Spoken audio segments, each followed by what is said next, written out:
This is lecture 3 for Pardonhead Wilson and you're watching By the Law.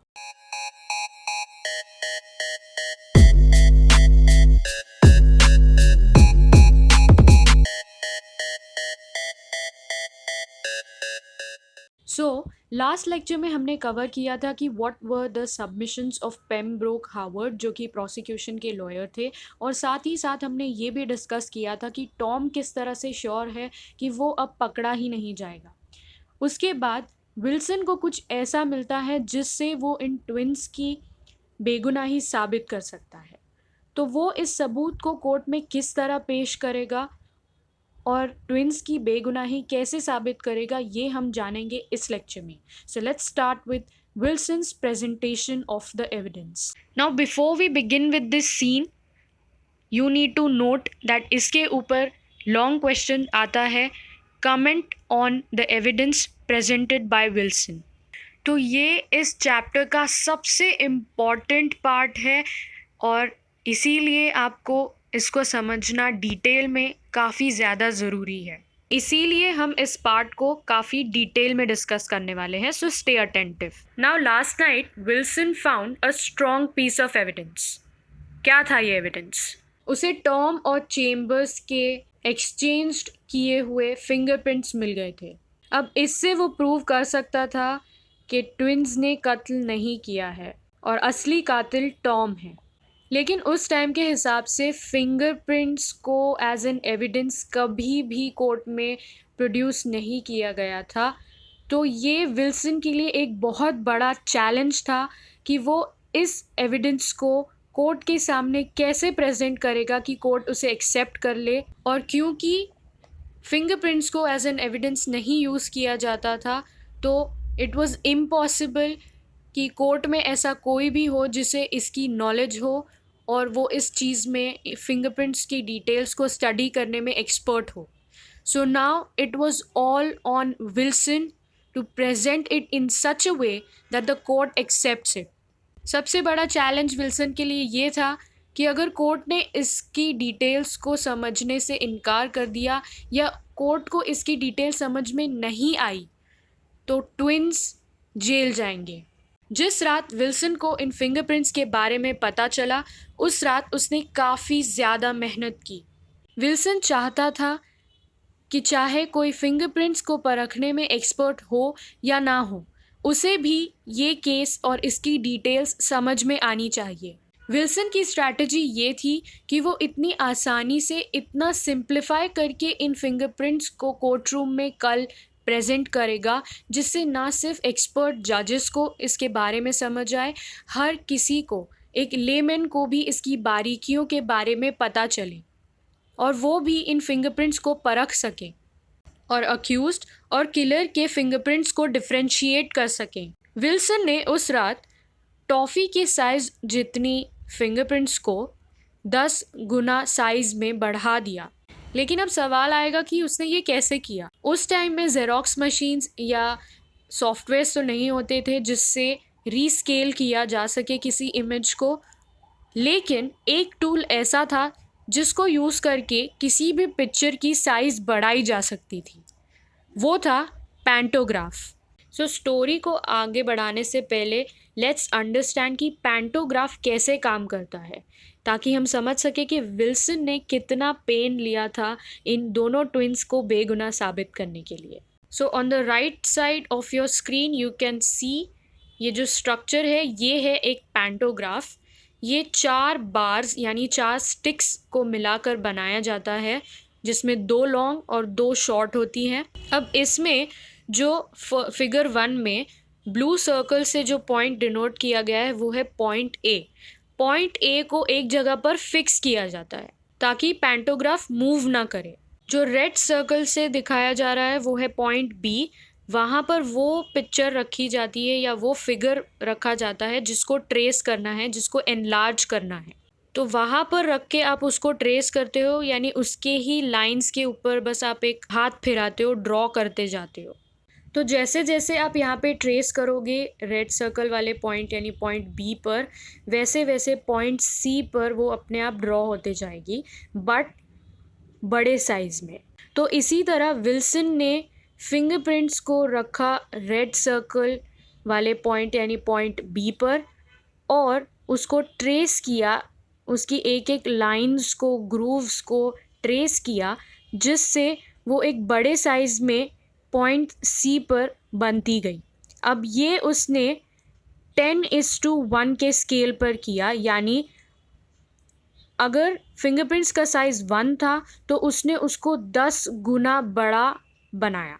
तो 10 गुना बड़े fingerprints उसने draw किए original fingerprints को trace करके, और एक बड़े से बोर्ड के ऊपर उनको ड्रॉ किया, ताकि वो जब कोर्ट रूम में उसको डिस्प्ले करेगा तो कोर्ट रूम में बैठे हर आदमी को वो दिखाई दे और वो उसकी बारीकियों को समझ सके।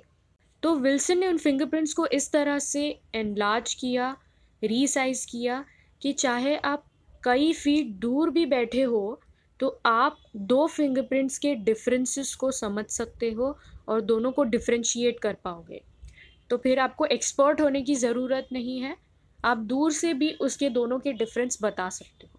विल्सन ने उसको एनलार्ज कर लिया और उसे एक असेंडिंग ऑर्डर में अरेंज कर दिया। अगले दिन विल्सन पहुंच जाता है कोर्ट रूम। कोर्ट रूम का सीन कुछ ऐसा है कि टॉम अपने फ्रेंड को सरकास्टिकली बता रहा है कि देखो यार, विल्सन वही मीनिंगलेस फिंगरप्रिंट्स फिर से लेके आया है, पता नहीं है क्या नया ड्रामा करने वाला है कोर्ट रूम में, और वो हंस रहा है उसके ऊपर। और विल्सन को कोर्ट में ये बताया जाता है कि जो विटनेसेस टेस्टिमनी देने के लिए उसकी साइड से आने वाले थे वो अभी तक कोर्ट रूम में नहीं पहुंचे हैं। तो विल्सन उसका जवाब इस तरह देता है कि हो सकता है मुझे आज उन विटनेसेस की ज़रूरत ही नहीं पड़ेगी, मेरे पास ऐसा एविडेंस है। He is very sure that he will win the case.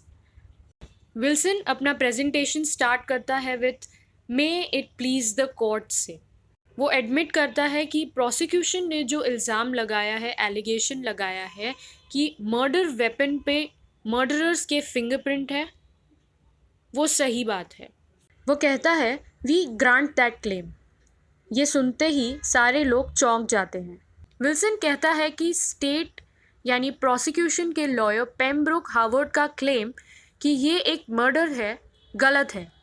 वो कोर्ट को ये बताता है कि ऐसे कई सर्कमस्टांसेस है जो प्रूव करते हैं कि ये मर्डर नहीं, एक रॉबरी थी। The motive was not revenge but robbery. वो प्रोसिक्यूशन की दी गई क्राइम थियोरी को डिनाई करता है और कहता है कि अगर इन ट्विंस को मर्डर करके भागना ही था तो वो पकड़े जाने के लिए क्राइम सीन पर रुकते क्यों। विल्सन इस बात को भी हाईलाइट करता है कि जब मिसेस प्रैट क्राइम सीन पर पहुंची तब ट्विंस ने भागने की कोई कोशिश भी नहीं की। विल्सन इस बात को हाईलाइट करता है कि क्या ये काफ़ी स्ट्रेंज नहीं है कि जो नाइफ़ खो गई थी और जिसके लिए इन ट्विंस ने पेपर में एडवर्टिजमेंट दिया था और काफ़ी बड़ा रिवॉर्ड रखा था उसके लिए जो ये नाइफ़ ढूंढ कर लाएगा, वो क्राइम सीन पर यूं ही इतनी आसानी से उसी नाइफ़ से मर्डर करते हुए पकड़े गए। काफ़ी स्ट्रेंज बात है। इस बात को सुनकर कोर्ट रूम में बैठे सारे लोग अपना सिर हिलाने लग जाते हैं कि हाँ, ये स्ट्रेंज तो ज़रूर है। विल्सन कहता है कि जज ड्रिस्कॉल के रूम में अक्यूज्ड यानी दोनों ट्विंस के आने से पहले कोई और भी आया था। एक इंसान ऐसा था जो उनसे पहले जज ड्रिस्कॉल के रूम में आया था। विल्सन कोर्ट को बताता है कि इस बात को प्रूव करने के लिए उसके पास एक आई विटनेस भी है जो है Mrs Clarkson. Mrs Clarkson court को बताएगी कि उन्होंने उस रात बैक गेट से एक औरत को भागते हुए देखा था। विल्सन क्लैरिफाई करता है कि ये औरत नहीं, एक आदमी था औरत के भेस में, और इस आदमी का मेन मोटिव था चोरी करना, ना कि मर्डर। वो कोर्ट को बताता है कि हाँ, तिजोरी खोली तो नहीं गई थी, न उसे खोलने की कोशिश की गई थी, लेकिन जज ड्रिस्कॉल के रूम में उनके टेबल पर एक कैश बॉक्स रखा था, एक पिगी बैंक जैसा बॉक्स रखा था जिसमें $3000 थे। उस बॉक्स के बारे में उसी इंसान को पता हो सकता है जिसे जज ड्रिस्कॉल की हैबिट्स के बारे में, डेली एक्टिविटी के बारे में पता है। इसीलिए विल्सन को लगता है कि जिस इंसान को उनके डेली एक्टिविटी के बारे में पता था वो ही ये कैश बॉक्स चुरा कर भाग सकता है, क्योंकि तिजोरी खोलकर चोरी करना एक बहुत बड़ा रिस्की गेम था। सबसे आसान यही था कि चोर जज ड्रिस्कॉल के रूम में एंटर करे और वहाँ से ये कैश बॉक्स उठाकर भाग जाए। विल्सन की थियोरी के हिसाब से ये औरत के भेस वाला आदमी जज ड्रिस्कॉल के कमरे में उस रात घुसा। उसका मोटिव था उस कैश बॉक्स को चुराना, लेकिन क्योंकि कुछ आवाज़ हो गई, जज ड्रिस्कॉल की नींद खुल गई। डर के मारे उस इंसान ने जज ड्रिस्कॉल को चाकू से मार दिया, और वो यही इंसान है जिसने ट्विंस की नाइफ़ को भी चुराया था। फिर विल्सन कोर्ट को बताता है कि ये तो सिर्फ मेरी थियोरी थी, अब मैं इस थियोरी को एविडेंसेस से प्रूव करूँगा। विल्सन कोर्ट को बताता है कि हर इंसान के पास ऐसे फिज़िकल मार्क्स होते हैं जो वो बचपन से लेकर मरने तक कैरी करता है, और वो मार्क्स कभी चेंज नहीं होते, और इन फिज़िकल मार्क्स से उसे आसानी से आइडेंटिफाई किया जा सकता है। जैसे एक आदमी सिग्नेचर करता है, उसी तरह उसके फिंगरप्रिंट्स को फिजियोलॉजिकल ऑटोग्राफ कहा जा सकता है। ये ऑटोग्राफ वो डेलिकेट लाइंस हैं जो आपके हाथों और पैरों में देखी जा सकती हैं। ये पैरेलल लाइंस हैं जो मीट नहीं होती, और एक ऐसा यूनिक आइडेंटिफिकेशन क्रिएट करती हैं जिससे किसी को आइडेंटिफाई किया जा सकता है। ये आइडेंटिटी इतनी यूनिक होती है कि आपके राइट हैंड के फिंगर मार्क्स लेफ़्ट हैंड से मैच नहीं होंगे, ना ही दोनों ट्विंस के एक दूसरे से मैच होंगे, ना ही आज तक ऐसा देखा गया है कि किसी दो इंसान के फिंगर मार्क्स सेम हैं। फिंगरप्रिंट्स के बारे में एक्सप्लेन करने के बाद विल्सन उस नाइफ़ को उठाता है जो कि मर्डर वेपन है, और कहता है कि इस नाइफ़ पर मर्डरर के फिंगरप्रिंट्स हैं। वो कोर्ट को बताता है कि उसे करीब 20 साल हो गए हैं इन फिंगरप्रिंट्स को कलेक्ट करते हुए, और इस कोर्ट रूम में शायद ही ऐसा कोई होगा जिसके फिंगरप्रिंट्स उसके पास नहीं हैं। और वो अपने काम को लेकर इतना पर्टिकुलर है कि उसने जब भी उस फिंगरप्रिंट को कलेक्ट किया है उसी वक्त उस पर लेबल लगाया है ताकि कोई गड़बड़ ना हो जाए। फिर जिस तरह रैंचो ने 3 इडियट्स में हीरोइन को डेमो दिया था, उसी तरह विल्सन भी कोर्ट को एक डेमो देता है ताकि वो उसकी इन फिंगरप्रिंट्स को परखने की एक्सपर्टीज़ को समझ सके और फिंगरप्रिंट्स की इम्पॉर्टेंस को भी समझ सके।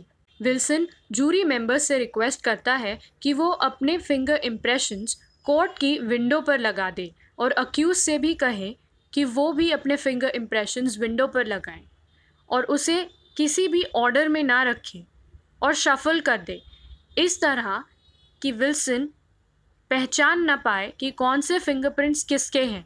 विल्सन सक्सेसफुली आइडेंटिफाई कर लेता है कि कौन से फिंगरप्रिंट्स ट्विंस के हैं। अब सारे लोग विल्सन को सुनने के लिए काफ़ी उत्सुक हो जाते हैं। विल्सन कोर्ट को बताता है कि उसके पास 2 बच्चों के फिंगरप्रिंट्स हैं जिसे उसने 10 गुना एनलार्ज किया है। वो उसे नाम देता है ए और बी का।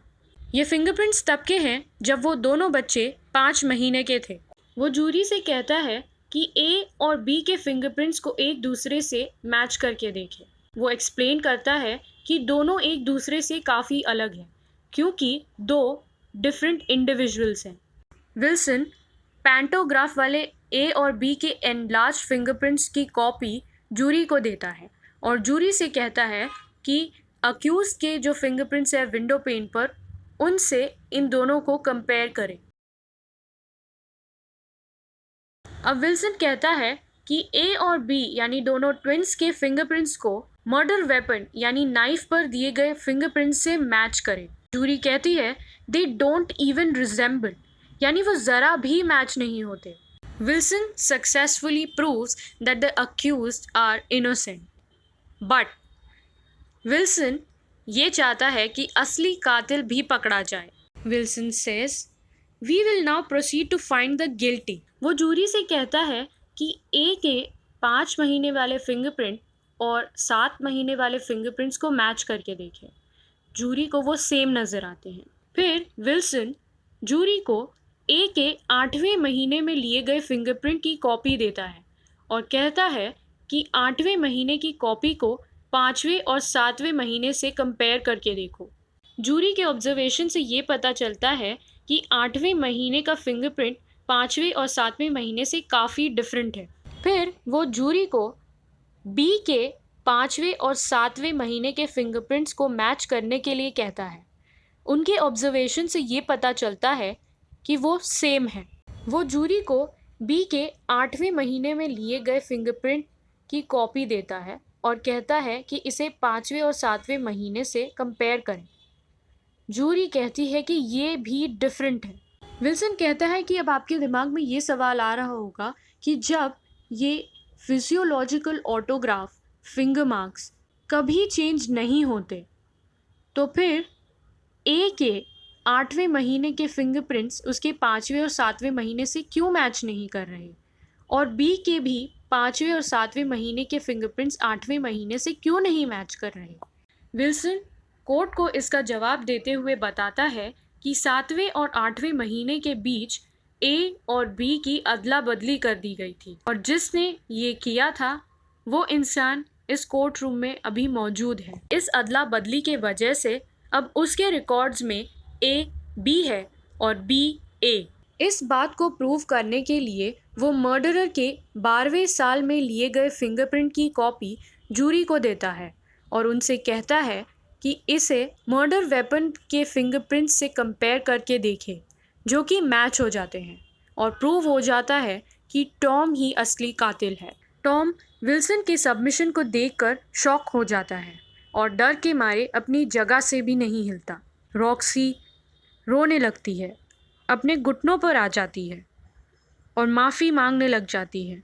टॉम को अरेस्ट कर लिया जाता है। The clock strikes 12।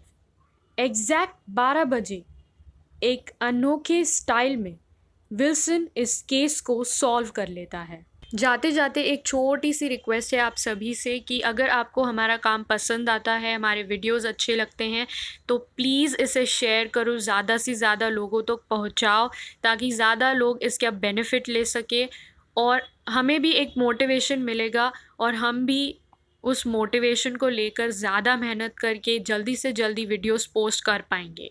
So like, comment, share and subscribe to the channel because we feel your